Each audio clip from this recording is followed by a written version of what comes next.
Humza Yousaf resigned as First Minister of Scotland. Woo! My mother is a translator for deaf children, for those that don't know, and she said to me, "I wish I'd been the translator at that."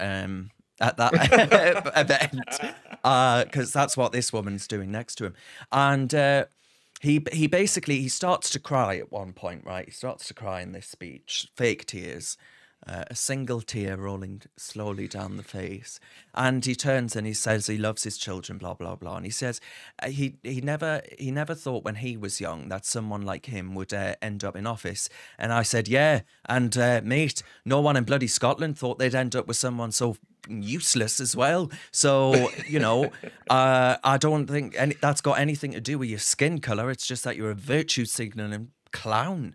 So the SNP defeated Labour's motion of no confidence at Holyrood, the Scottish Parliament, and the Scottish Greens voted with the government despite the uncertainty about their relationship post Humza Yousaf's resignation. Now, there are frontrunners to replace Humza Yousaf, and they've held secret talks.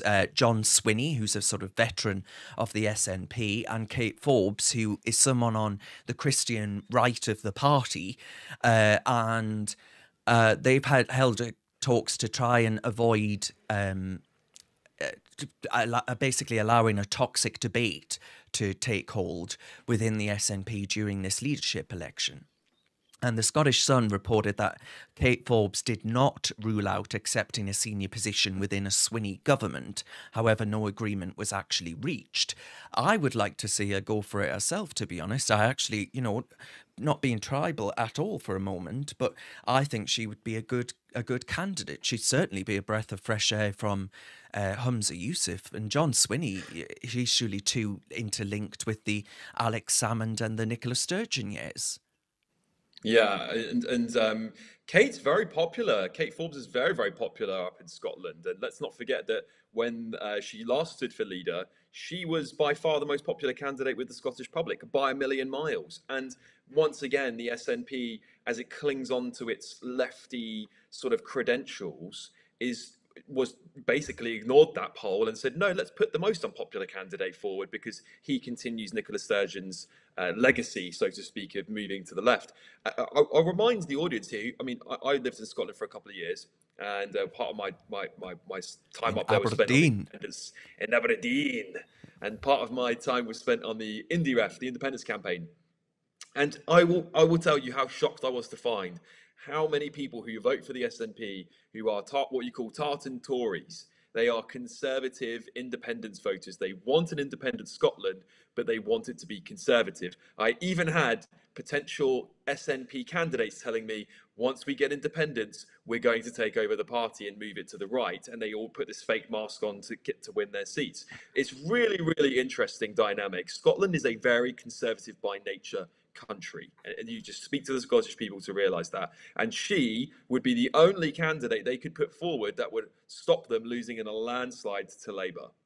Yeah, I think you identify a problem with these sort of one-trick pony parties, as I might call them, Alex, which is that they have one main mission, but then their supporters might have a complete myriad of views on all of the other political issues, and that can lead to a lot of disunity. So, as you say, you've got these sort of tartan Tories who voted for the SNP because they want independence, but then when the SNP comes up with all this woke crap and whatnot in other areas of policy, they really don't like it and they're really disillusioned by this. Then it's the same with parties like the Green Party. Someone might want to support the Green Party because they're environmentalist, but then at some point the Greens have to say what their policies are on all the other areas of politics, and they realise that it's completely communist and they don't want anything to do with it. So that's the problem with these parties. And the SNP, regardless of who takes over, I think that they're going to really struggle to define themselves now that independence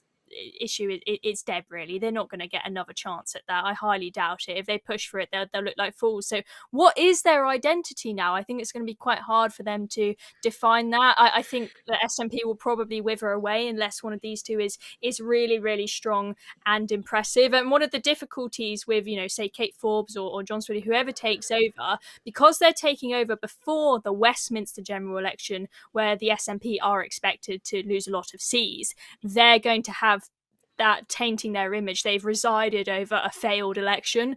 So Kate Forbes was saying when Humza was potentially facing this motion of no confidence before he went, that people should support him, because she probably wanted to wait until after the Westminster election to potentially take over. So she might not be. They might not be too happy with taking over at this moment. Not that they would decline from doing so, but it's just not a bit of a spanner in the works for them to have to look over that Westminster election. What's really gone on with the SNP is they've completely forgotten the whole point their party exists, which is to get independence. I mean, Humza Yousaf barely moved the dial. I think he's actually moved it in the opposite direction since he's been First Minister. And that really upsets, really pisses off all of the SNP traditional voters who just voting for them for independence sake. So they've really got to have someone who's going to drop all the social nonsense and get back to talking about independence. Now, quite frankly, if it's John Swinney, I think they're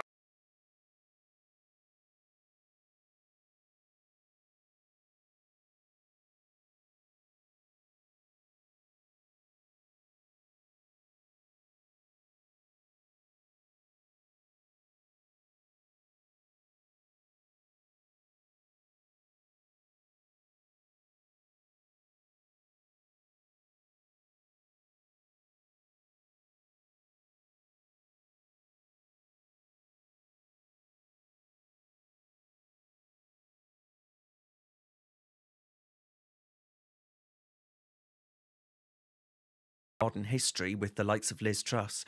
And Humza, despite all his protestations on Gaza and how much he loves talking about Hamas and all these other things,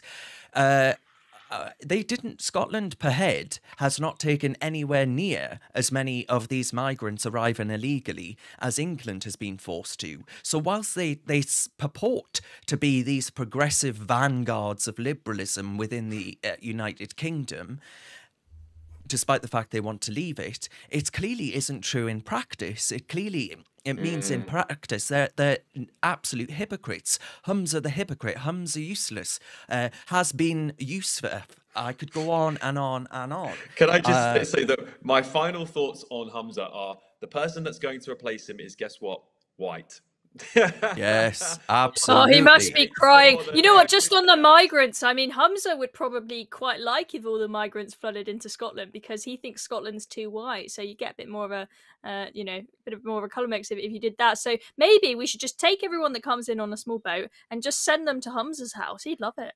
Have you got what it takes to be a reasoned presenter? Well, send us a short clip of yourself to join@reasoned.uk and we might be seeing you on this very channel very soon indeed.